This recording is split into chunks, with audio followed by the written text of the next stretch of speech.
आसलते BTR सान्थि सुक्ति होननाय जिनिसानो ब्लाफ। सान्थिखौथ' मा बुंनो, सान्थिया सोर जादों? सान्थिया प्रमद बर' जादों, उरखाव गोरा जादों, आरो बेनिफ्राय माखासे बिसोरनि सेला फेलाफ्रा सान्थि जादों। बिदियाबो जुदि एमएलए जानांगौब्ला अब्ला बिनि नागरिकफ्रा मा स्टाइलनि नागरिक जागोन?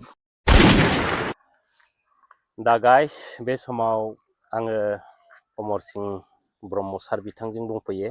दा बिथांखौथ' बयबो मिथिखायो। दा बिथाङा जाथिनि मावनायाव बिथाङा माने इयाङानो दं आरो माने इउथ्सआवनो लाजायो आरो, खिन्थु बिथाङा माने दा एसे सिनियराव थांबाय आरो।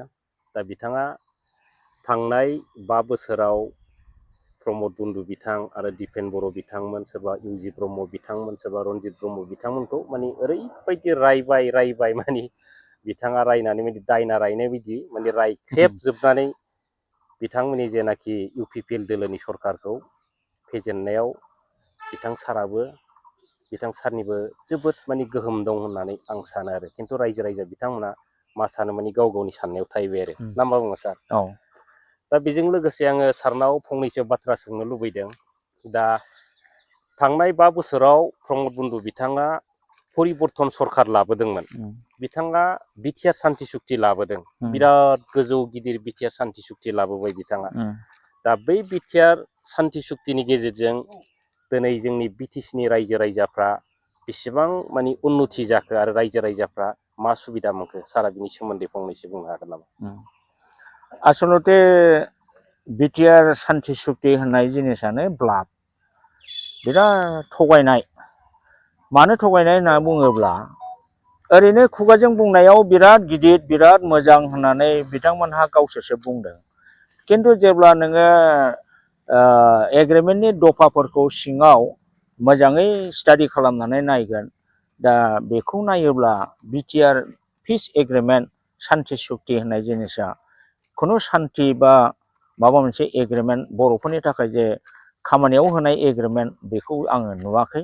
जायनि फलाव बे एग्रिमेन्टनि सायाव आङो गोबां माने मन्तब्य होबोबाय, अपिनियन होबोबाय। इभेन बिटिआर एग्रिमेन्टखौ आं मोनब्ला लोगो मोनब्ला सावो आं होननाय बाथ्राखौबो आं बुंबाय। गंगा दैयाव फोजावहरनांगौ होननानैबो आं बुंबाय। बिथांमोनहा बिटिआर सुक्ति एग्रिमेन्टनि दारै बर' रायजो राजानो बा बिटिसि ओनसोलाव मा होनो हाखो? बरन्स बिटिआर सुक्ति जाखांनायनि उनाव बै समाव हाग्रामा महिलारिनि बिटिसि खुंथायाव जेरैबायदि रायजो राजाया लामा सामा बान्दो खालभार आरो गुबुन गुबुन स्किम जेरै मोननो हादोंमोन, बयबो लकेलनि मानसियानो मावनो हादोंमोन, बेफोर गासिबो गोमाजोबदों। प्रमद बर' बिथाङा बे 5 बोसोर जेनाखि बिटिआर सरकार दादों, बेवहाय बिथाङा गासिबो सेन्ट्रेल आरो स्टेटनिफ्राय फैनाय फान्डफोरखौ गुवाहाटीयाव जिरायनानै गुवाहाटीनि लिलि हटेलाव जिरायना बहा जिरायो, बिथांमोनहा गुबुन गुबुन हारिनि गिदिर गिदिर कन्ट्राक्टफोरजों जिरायनानै गिदिर गिदिर स्किम लायो आरो गुबुन गुबुन आउटसाइड आसाम आउटसाइड बिटिसिनि कन्ट्राक्टरफोरनो खामानि होयै होयै बिसोरनिफ्राय मथा कमिसन लानानै खामानिफोरखौ होनायखौसो जों नुदों। जायनिफोराव बिटिसि ओनसोलनि फिसा गिदिर गासिबो कन्ट्राक्टर श्रेणिनि मानसिफ्रा माइरं गोमानो खामानि गैयै जानानै माइरं गोमाजोबदोंमोन, रानस्रावजोबदों।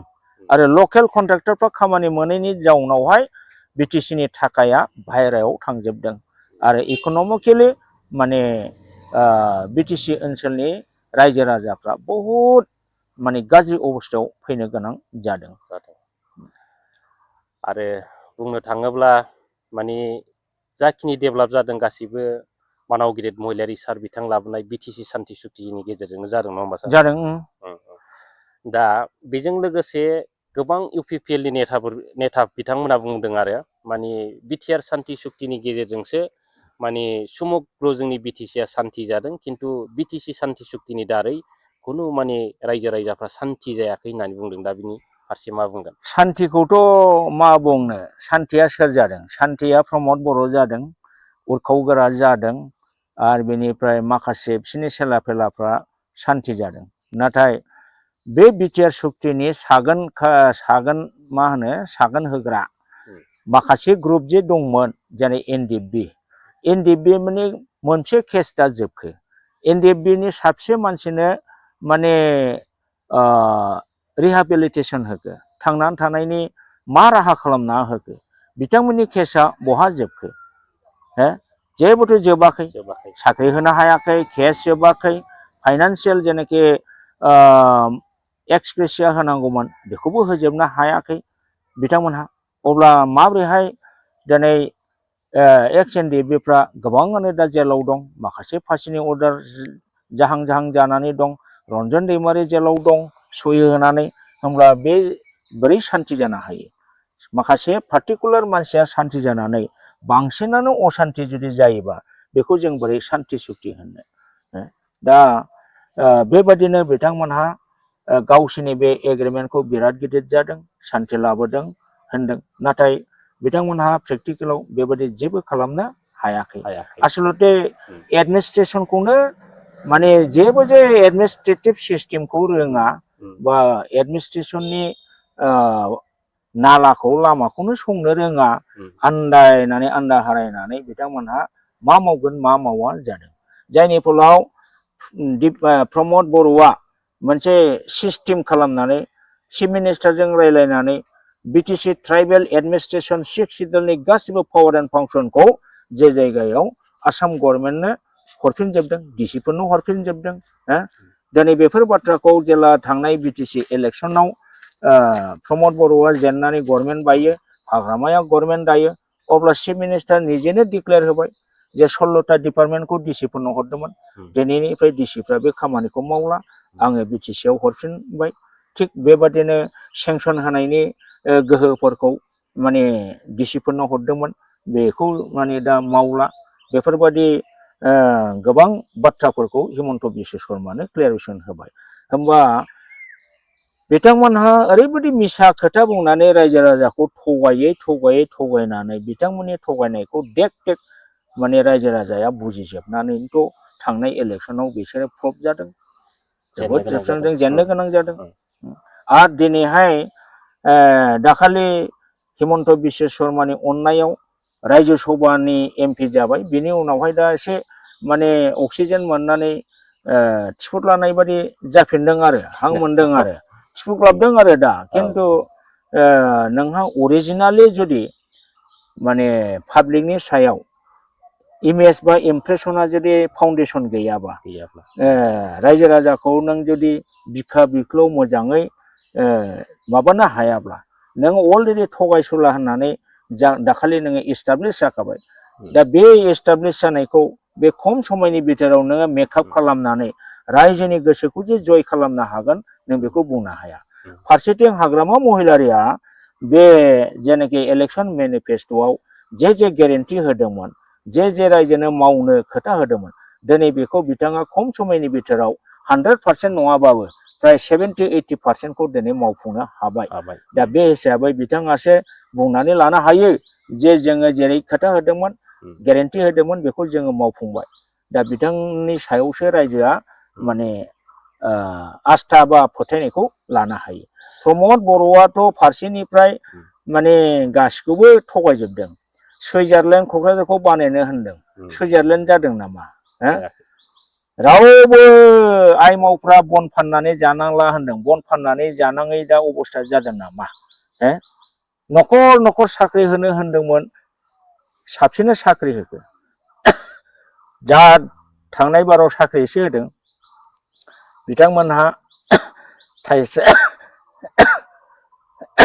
फैसा गरसेबो जायालासिनो होनो होनदोंमोन खिन्थु लाख 8 लाख 10 लाख 20 लाख पर्यन्त थाखा लानानै बिथांमोनहा फरेस्टार ग्रेड 1 फरेस्टार बे साख्रिखौ होदों रनजित बसुमतारी बिथाङा गावनि न'खरनि मानसिनो साख्रि होदों बिथांमोनहा रायजो राजानो होआखै एनडिएफबिनि लिस्ट सोनांगौआव गावनि न'खरनि मानसिखौ सोनानै होदों दिनै प्रुफ जाजोब्बाय आरो बे फरेस्ट गार्ड मोननो थाखाय 8 लाख 10 लाख थाखा होनाय दिनै ससियेल मिडियायाव ओंखारजोब्बाय बेनिफ्राय बिथाङा मा मोजां मावदों होननानै माखौ बुंनानै लानो हायो मारै बुंनो लुबैयो बिथाङा दा थगायसुला नालाय मायना जेब्लाबो बिथांमोनाव लाजिनायबो गैया गिनायबो गैया थगायसुलाफोरनि आखलानो बिदिनो जाखायो। आरो सारनाव मोनसे कुइसन खालामबावगोन दा बेनो जाहैबाय इउपिपिएल दोलोनि MCLA राकेश ब्रह्म बिथां दा बिथाङा ओरैबायदि मोनसे प्रग्राम लादों आरो सल' BTC फालथाय सासा सासि बारि जाय माने बे प्रग्रामनि गेजेरजों BPF दोला माबा खहा जानो हागौ नामा? जेबो खहा जानाय नङा। राकेश ब्रह्मखौ सासे एबनर्माल बेक्ति बे मावनो हायै जेबो गैया बुंनो हायै जेबो गैया। सागले नाखायखि पागले नाखयखि बे बाथ्राया बिथांनाव खाथियो। दिनैबो बिथाङा लाजिया फांजिया मा एक्टिं देखायदों सासे लिडारनि आदर्श नीति बिथांनि खोथा बाथ्रा बुंनायफ्रा बेबायदि जायो नामा? राकेशआ मा स्टाइलनि मा धरननि मानसि माने सेकेन्ड सुकुर आली होननानै बुंजायो। दा बेफोरबायदि मानसिखौ माने जुदि सिनायाब्ला बे सिनायै रायजो राजाखौबो माने जोङो बुंनांगोन बिसोरबो राकेश बादियानो।